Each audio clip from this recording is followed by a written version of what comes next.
नमस्कार, आप सभी लोगों का स्वागत है एस्ट्रोंगिरम। आज हम बात करने वाले हैं लाल किताब खाना नंबर 8 के बारे में। तो खाना नंबर 8 के बारे में हमने बहुत कुछ नेगेटिव तो सुना, लेकिन खाना नंबर 8 बहुत ही ज़्यादा पॉजिटिव हाउस है। कुछ लोग इसे मारक घर ही बोलते हैं कि ये घर तो अच्छा देने वाला नहीं। ये घर में जो ग्रह आ गया, वो तो हमें कष्ट ही देगा। 6, 8, 12 ये हाउसेस बहुत ही बुरे कहलाए जाते हैं। लाल किताब का क्या कहना है? और लाल किताब हमें ये बताती है कि 8th house is not only for problems. 8th house हमारी जीवन में बहुत सारी और चीजों को रिप्रेजेंट करता है। एक हिंट के तौर पर एक बात बता दूं कि 8वां घर हमने खाना नंबर 7 में पढ़ा था कि 8वें घर से हमारी पत्नी सुख, गृहस्थी का सुख भी होता है। ये लाल किताब बताती है। बाकी ज्योतिष में आप कहीं नहीं पढ़ोगे।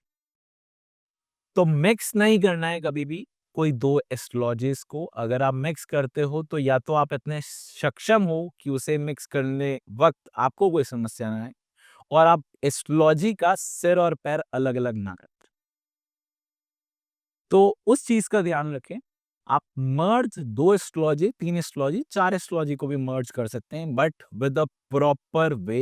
एंड ये चीज आप यूज कर रहे हैं तो किसी और लॉ या एस्ट्रोलॉजी के सिद्धांत ब्रेक नहीं होना चाहिए।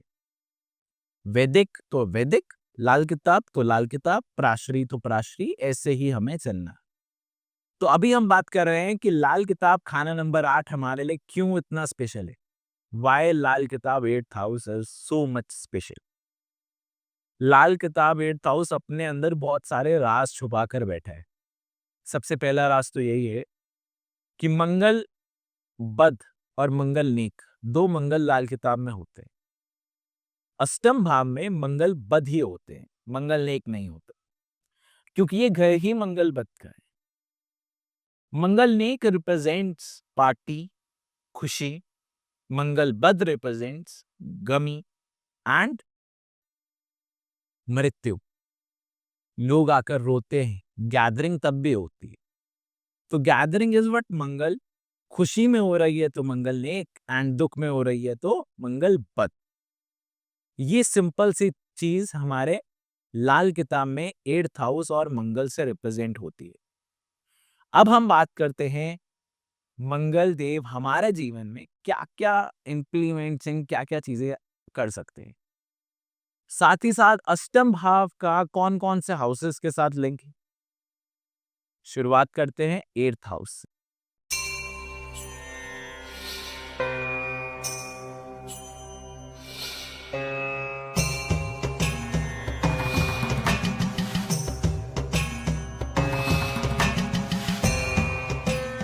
अब हम लाल किताब के श्लोक के बारे में बात करते हैं, लेकिन उससे पहले हम 8th हाउस को समझ लेते हैं कि 8th हाउस में क्या क्या चीजें हैं जो हमें समझनी है।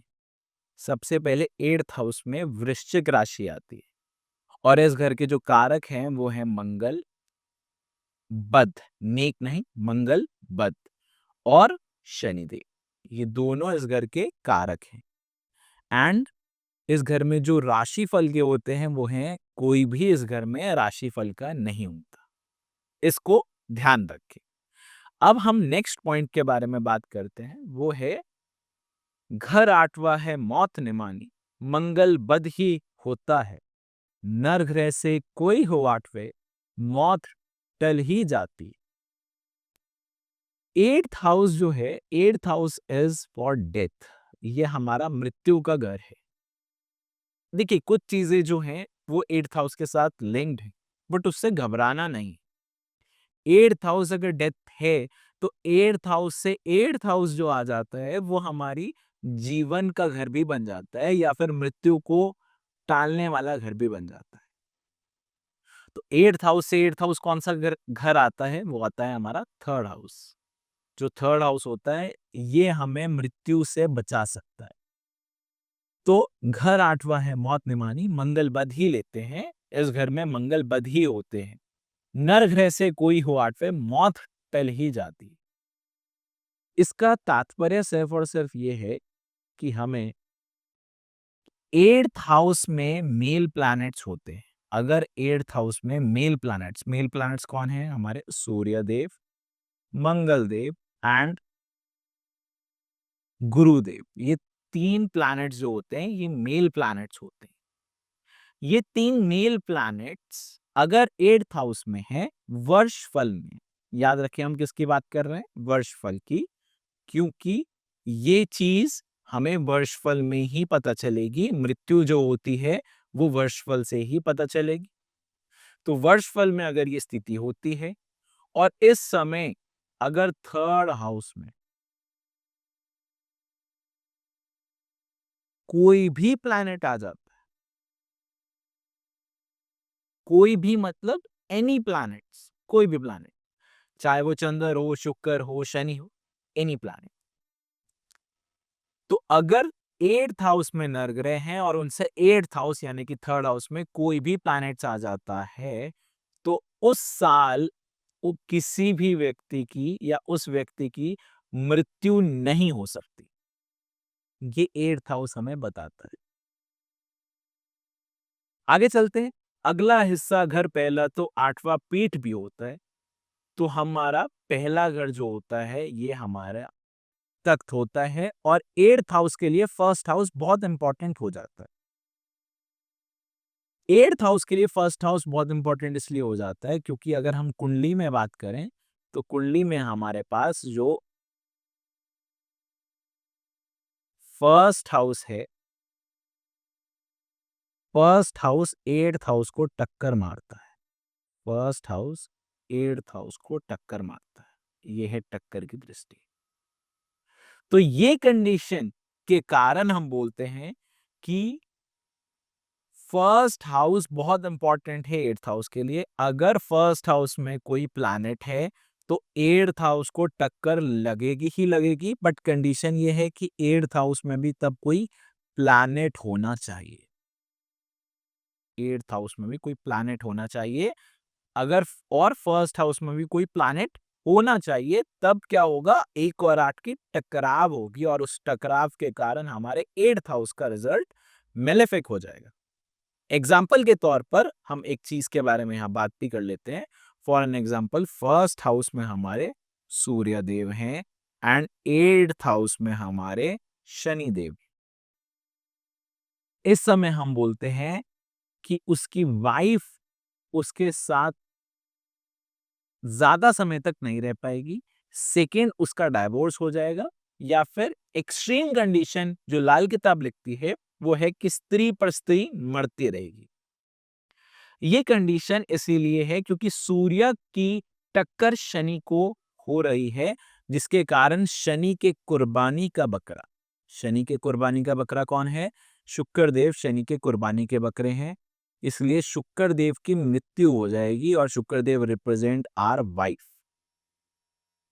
This is the reason. Next बात करते हैं मंगल बद ऊंट की पीठ ही अपनी नीची ऊंची होती।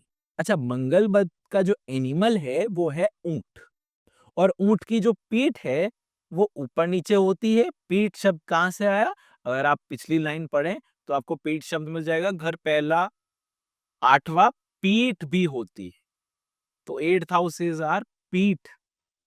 बट और ये पीठ का एग्जांपल क्या आ रहा है? मंगलबद 8th हाउस है ऊंट, और पीठ कहां से आया? ये हमारी पिछली लाइन से आया। अब पीठ का मतलब ऊंट की जो पीठ होती है वो तो उबड़ खाबड़ ही होती है, गुंबद की तरह ऊंट की पीठ होती है। अब उसमें result of 8th house is always up and down, कभी अच्छा कभी बुरा, ना ही सदैव बुरा ना ही सदैव अच्छा। 8th हाउस का रिजल्ट ऐसे ही चलता रहता है। ऐसे ही 8th हाउस के साथ साथ 6th हाउस का भी ऐसे ही चलता है एंड 12th हाउस का भी ऐसे ही रिजल्ट होता है, कभी अच्छा कभी बुरा, कभी अच्छा कभी बुरा। नेक्स्ट पॉइंट, अच्छा दिशा में जो है ये दिशा में दक्षिण है। अगर आपको ऐसा श्लोक कहीं नहीं मिलता है तो मैं क्षमा चाहता हूं, क्योंकि ये श्लोक मेरे खुद के लिखे हुए हैं। इसमें उर्दू के शब्द बहुत ही कम मैंने टाइप किए हैं, इसलिए वहां दक्षिण नहीं लिखा होगा और ना ही दिशा लिखा होगा, बट मीनिंग उसका यही है। दिशा कौन सी आती है इस हाउस की? South wall. South wall is direction and south side is direction, south wall in मकान कुंडली। कच्चा कोयला जोरू का गुलाम। जोरू का गुलाम मतलब पत्नी का कहना मानने वाला, पत्नी के इशारे पे चलने वाला। और ये बात कैसे होगी? मान लीजिए 8th हाउस में फीमेल प्लैनेट्स आ जाते हैं, तो वो व्यक्ति अपनी पत्नी का कहना या पत्नी के कहने में होगा। स्पेशली अगर शुक्र देव होते हैं तो हम बोलते हैं कि पत्नी का कहना मानोगे तभी अष्टम भाव का अच्छा रिजल्ट मिलने वाला है। तो 8th house is for simply means कि अगर 8th हाउस में आपके कोई भी प्लैनेट है, उसका अच्छा रिजल्ट चाहते हैं, तो जरूर पत्नी का कहना मानना शुरू कर दे। कच्ची चर्बी खून हो मंदा, पित्त मंदे ही होती। ये सारी चीजें किसकी आइटम्स है? मंगल की आइटम्स। ये सारी आइटम मंगल की आइटम। और ये जो मंगल की आइटम्स है, ये इस पर्टिकुलर हाउस के अंदर ही है। मंगल बद की रिलेटेड चीजें, तो उनसे रिलेटेड अगर प्रॉब्लम्स आ रही है, तो that simply means your 8th house is malefic. Shani Mangal का झगड़ा होता केतु की चीजें मंदे हो। शनि मंगल का झगड़ा क्यों हो रहा है? बिकॉज इस घर के दो कारक हैं, शनि एंड मंगल। अगर ये झगड़ा 8th हाउस में होता है, इसका तात्पर्य सीधे तौर पर समझें कि मंगल इस घर में आ जाता है या शनि इस घर में आ जाता है। मंगल इस घर में आ जाता है या शनि इस घर में आ जाता है। अन्यथा मंगल और शनि ही इस घर में आ जाते हैं, मंगल प्लस शनि ही इस घर में आ जाते हैं। तो हमारा रिजल्ट खराब होने वाला है केतु देव का, जो कि हमारी रीढ़ की हड्डी, पैर, जोड़ और साथ ही साथ नर संतान भी होती है। छत मकान से नीचे उतरे, चारपाई भी गंदी हो। मतलब अगर चारपाई गंदी है, केतु की आइटम गंदी है, तो 8वां घर भी हमें बहुत ही बुरा रिजल्ट दे रहा है, क्योंकि तभी केतु देव मंदे हुए हैं। खर 8वां जब बदी पे आवे, 2 6 आ मिलते हैं। जब 8th हाउस खराब होता है, तो दूसरा घर और छठा घर भी खराब होगा। जब 8th हाउस खराब, तो दूसरा और छठा भी खराब। और अगर हम एक मीनिंग से कहें, तो 12th house is also malefic. इसका लॉजिक क्या है, वो उसके बारे में हम बात करते हैं। अगर हम कुंडली के रिगार्डिंग बात करें, तो देखिए हमने कुछ बातें पहले भी की है कि 8वां घर जो है वो दूसरे घर को देखता है। इसमें कोई समस्या है ही नहीं, क्योंकि ये लाल किताब की दृष्टि है। 8वां घर दूसरे घर को देखता है, और दूसरा घर जो है वो छठे घर को देखता है, और छठा घर जो है वो 12वें घर को देखता है। अगर हमारा 8वां घर बैड हो जाए, if our 8th house is bad, then our second house is also bad. Simple meaning, अगर 8वां घर खराब है, तो दूसरा घर भी खराब कर रहे हैं, क्योंकि 8वां घर दूसरा घर मिल जाते हैं। और हमने एक और बात पढ़ी थी, मौत देके पाताल को, तो मौत और पाताल देख सकते हैं। दरवाजा कौन सा है? दरवाजा है दूसरा घर। और छठे घर को 8वां घर देख सकता है, उसका कारण दूसरा घर है। तो 8वां घर खराब है, दूसरा घर भी खराब हो जाता है, तो सीधे तौर पर छठा घर भी हमारा खराब हो जाता है। अब छठा घर खराब हुआ है, तो छठा घर भी आगे किस हाउस को देख रहा है? हमारे 12th हाउस को। तो ये अगेन इस घर को भी हमारे खराब कर देगा। तो देखिए सिर्फ 8th हाउस के खराब होने से हमारा एक सर्कल घुमा है, जिसके कारण हमारा 8वां घर, दूसरा घर, छठा घर और 12वां घर सारे ही खराब हो गए। 12वां दूर ही बैठा फैसला इसका लेते हैं। 12वां दूर ही बैठा फैसला इसका लेते हैं। इसका अर्थ जो है वो सिर्फ और सिर्फ ये है कि अगर 12th हाउस किसी भी तरह से मेलेफिक हो जाता है, तो दैट मीन्स हमारे 6th house, second house and 8th house is also malefic. Why? Because 12th house it at last, 12वां घर खराब हो रहा है, तो मतलब सीरीज में जितने भी आपने प्लग लगाए हैं, जो कि छठा, दूसरा और 8वां है, जितने भी प्लग्स लगे हैं सभी शॉर्ट होंगे एंड सभी बैड हो जाएंगे। This is the meaning of 12th house bad, मतलब छठा, दूसरा, 8वां भी आपके खराब हो गए। तो मंगल अच्छा हो जाते हैं, ओ सॉरी 12th हाउस अच्छे हो जाते हैं, तो 6, second and 8th is also good. Mangal बद है सबसे मंदा, मंदा जादू मंतर है। मंगल तो सबसे मंदा, मंगल बद तो सबसे मंदा, पर मंदा जादू मंतर है, मतलब अगर किसी व्यक्ति को नजर लग रही है, अगर किसी व्यक्ति को नजर लग रही है, तो हम सीधे तौर पर ये बोलते हैं कि अपने 8th हाउस को जरूर एक बार चेक कर लें, क्योंकि 8th हाउस 2, 6, 8 और 12 से मिल जाते हैं, और यही हाउसेस हैं जो हमें नजर लगाते हैं। हमारे ऊपर कोई बुरा प्रभाव है तो 8th हाउस बहुत ज्यादा इंपॉर्टेंट है। पहले ज़माने में बहुत सारे लोग अपना ये जादू मंतर और टोना, टोटका, नज़र का बहुत ध्यान रखते थे।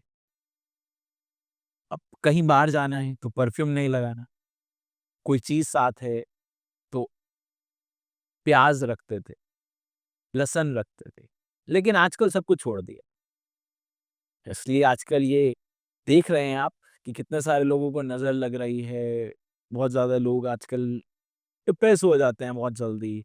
बहुत जल्दी अच्छा चलते-चलते कहते हैं कि अब तो सब कुछ खराब हो गया है। तो this is what 8th house bad और समव्हाट नज़र का। इसका इलाज क्या होता है? कुछ जो पुराने हर एक के माता-पिता सिखा कर जाते हैं कि नज़र कैसे उतारते हैं। हर एक व्यक्ति के माता-पिता सिखा कर जाते हैं कि अगर आप बाहर जा रहे हो तो परफ्यूम मत लगाएँ। आप बाहर जा रहे हो, घी लेकर जा रहे हो, या फिर कोई अ, प्रेग्नेंट लेडी है तो वो ज़रूर अपने साथ प्याज़, लहसुन रख कर जाएँ। ये जनरल चीज़ें होती हैं। आगे हम बात करते हैं। एक अकेला हरदम अच्छा, शनि, मंगल या चंद्र है। अगर इस घर में single single planet single planet and single planet कौन? शनिदेव, मंगलदेव एंड चंद्रदेव, ये तीनों अगर होते हैं सिंगल, तो चंद्र नीच होके भी बहुत ज्यादा बुरा प्रभाव नहीं देने वाली। मंगल बहुत ज्यादा खराब होकर, क्योंकि मंगल बद हो जाते हैं, इसलिए भी वो बहुत ज्यादा खराब रिजल्ट नहीं देने वाले। शनि तो इस घर में अपने हेडक्वार्टर में ही बैठ जाते हैं, तो शनिदेव तो वैसे भी बहुत बुरा फल इस घर में नहीं देते। बट याद रखें, ऊंट की पीठ, जो कि हमारे स्टार्टिंग वर्ड्स थे, वो हमेशा याद रखें। ऊंट की पीठ कैसी होती है? ऊबड़ खाबड़ होती है। तो कभी अप तो कभी डाउन, कभी अप तो कभी डाउन। ये 8th हाउस का रिजल्ट देने का तरीका है। 8th हाउस का रतन कभी इसलिए नहीं पहनते कि कभी वो अच्छा करेगा, कभी बुरा करेगा। तो जब अच्छा करेगा उसे भी बढ़ा रहे हैं, कभी बुरा करेगा तो उसे भी बढ़ा रहे हैं, इसलिए that is a wrong method. घर 11 है दुनिया के अंदर, 8 को बाहर गिनते हैं। हमने फर्स्ट हाउस में एक बात पढ़ी थी, जो कि है 8th house is what I, हमारी आंख जो है वो 8वां घर है, और 11वां घर जो है वो हमारी पीठ है, पैर है। ये हमने पढ़ा था। बट इसकी कंडीशन क्या है, आज हम उसके बारे में भी बात करते हैं। तो condition number 1 is if first house में कोई प्लैनेट आ जाता है, फर्स्ट हाउस में कोई भी प्लैनेट है, then 8th house is not an eye and 11th house is not the feet. ये याद रखें, क्योंकि first house and 8th house की अगर नहीं बनती हुई तो पहला घर, मतलब आप खुद अपनी आंख को टक्कर मारोगे, और ऐसा नहीं हो सकता। आप अपने पैरों को खुद अचानक चोट दोगे, ऐसा भी नहीं हो सकता। इसलिए जिस व्यक्ति के फर्स्ट हाउस में कोई प्लैनेट होता है, उसके पास आंख और पैर उसी प्लैनेट के होंगे जो खान नंबर 1 में है। खान नंबर 8 उस समय आंख नहीं होगा, 11 उस समय पैर नहीं होंगे। 8 और 11 का मर्जिंग इस तरह है कि 8 और 11 एक दूसरे से मिलते-जुलते ही हैं। अगर दोनों में एनिमी प्लैनेट्स आ जाते हैं तो 8 और 11 का असर खराब हो जाता है और मित्र आते हैं तो ये दोनों का रिजल्ट बहुत अच्छा हो जाता है। घर 11 की चीजें जो आवे छत गिरा ही लेती है। घर 11 की चीजें घर 11 की चीजें मतलब शनि इन 11th हाउस आइटम्स। शनि 11 की आइटम्स जो हैं उनके बारे में बात की जा रही है। तो शनि 11 की जो वस्तुएं हैं वो खान नंबर 8 में प्लेस्ड हो तो वो एक बुरी कंडीशन मानी जाती है। शनि 8th में है, शनि 8th की 8th में चीजें हैं, that is good. But Shani 8th में है या नहीं है, लेकिन शनि 11 की आइटम्स शनि 8 में, दैट इज बैड। शनि 11 की आइटम्स क्या है? घर सजाने की चीजें। घर सजाने की चीजें, लोहा, लक्कड़, पत्थर, ये सारी चीजें शनि 11 की चीजें हैं और उसे खान नंबर 8 में कभी नहीं रखते। अपने घर के बैक साइड में उसे कभी मत रखें।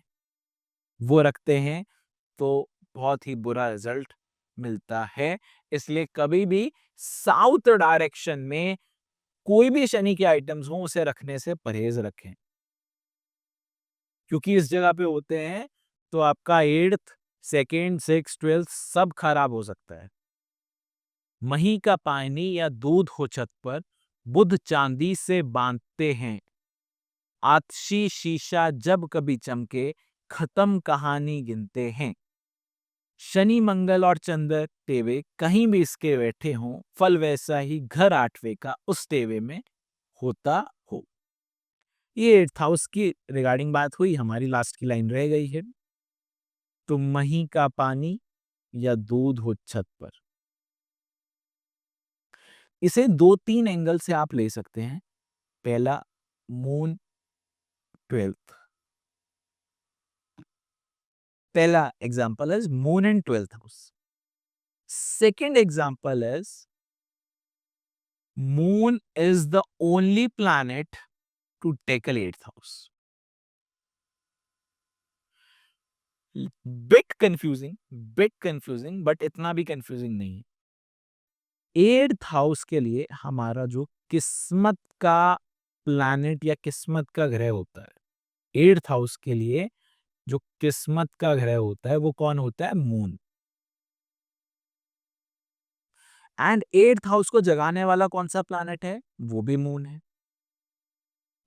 साथ ही साथ 8th हाउस को अगर मुझे क्योर करना है तो only one planet can cure 8th house planet is that moon. सिर्फ चंद्रदेव ही उपाय सहित शांत कर सकते हैं 8th हाउस। इस चीज का हमेशा ध्यान रखें।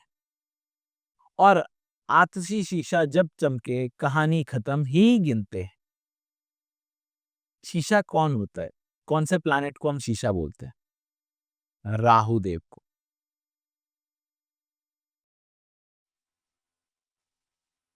8th house is particularly the most important house. 8th house में अगर राहु देव है और किसी कारणवश ये राहु देव बैड रिजल्ट पर आ जाते हैं। Generally 8th house Rahu is a good condition, बहुत बुरे, बहुत जल्दी नहीं होते, बट अगर हो जाते हैं, क्यों हो जाते हैं इसके कारण है। इस घर में मंगल भी है और इस घर में शनि भी है, और अगर हम इन दोनों को मसनूई करें तो ये हो जाते हैं उच्च के राहु। राहु उच्च, ये हो जाते हैं राहु उच्च। तो अगर ध्यान दें तो अगर 8th हाउस राहु अच्छे हैं तो बहुत अच्छा है, राहु उच्च भी हो रहे हैं। बट बाय चांस खराब हो गए तो राहु तो उच्च हो गए, उनके अंदर पावर डबल हो गई। तो 8th हाउस राहु का दिमाग बहुत शातिर होता है। 8th हाउस राहु इज, हर एक चीज गूगल करके देखेंगे, किसी पे विश्वास है ही नहीं, और अपनी तरफ से 4 बातें बनाना, 4 बातें जोड़ना इनकी खासियत है। तो Rahu eighth is very special and to tackle Rahu eighth is very important. कब क्या समस्या है, कब कौन सी नजर लग जाए, कुछ नहीं जानते, तो वो चीज का ध्यान रखना है। इसलिए राहु एट्थ जब भी होता है तो उसको अपना राहु किसी भी तरह से खराब नहीं करना। तो राहु खराब कैसे करने से बच सकते हैं कि अपनी जो 12th हाउस है, छत है, उसे बहुत हद तक नीट एंड क्लीन रखें, टॉयलेट को नीट एंड क्लीन रखें एंड जो वर्कर्स होते हैं आपके अंडर उनको बहुत ज्यादा खुश रखें, तो राहु देव आपको ज्यादा परेशान कभी नहीं करेंगे। हल्का फुल्का तो करना उनका हक है, क्योंकि मंगल 8 मतलब 8th हाउस कैसा बोला हमने, ऊंट की पीठ जैसा ऊंची नीची रिजल्ट होता है, उसमें कोई शक हमें नहीं, और ऐसा ही रियलिटी में होता है। शनि मंगल और चंद्र टेवे कहीं भी इसके बैठे हों, फल वैसा ही घर 8वें का उस टेवे में होता है, और इसमें कोई दो राय है ही नहीं। इसका अर्थ जो जनरली होता है वो भी मैं बता देता हूँ कि अगर 8th हाउस में कोई भी प्लैनेट नहीं है तो 8th हाउस का रिजल्ट कौन देंगे, शनिदेव, मंगलदेव एंड चंद्रदेव कंबाइंड। अब कैसे ये तीनों प्लैनेट हैं उनके बेसिस पे हमारे 8th हाउस रूल करते हैं, सिंपल एज दैट। बाकी जो श्लोक है वो मैं नहीं पढ़ने वाला हूँ, क्योंकि जो ब्लैक में लिखा जाता है वो मेरी डिस्क्रिप्शन होती है जो मैं ग्रहों के बारे में लिख रहा हूँ। तो ये मेरी बुक पब्लिश होने वाली है कुछ समय में, मतलब अभी ऑन प्रोसेस ही है। मिड ऑफ 25th उम्मीद है पब्लिश हो जाएगी, तब तक के लिए वेट करें। तो आज के लिए मैं अपनी वाणी को यहीं विराम देता हूँ। आपको जो भी डाउट है खाना नंबर 8 से वो आप पूछ सकते हैं वेबसाइट पे और कमेंट बॉक्स पे।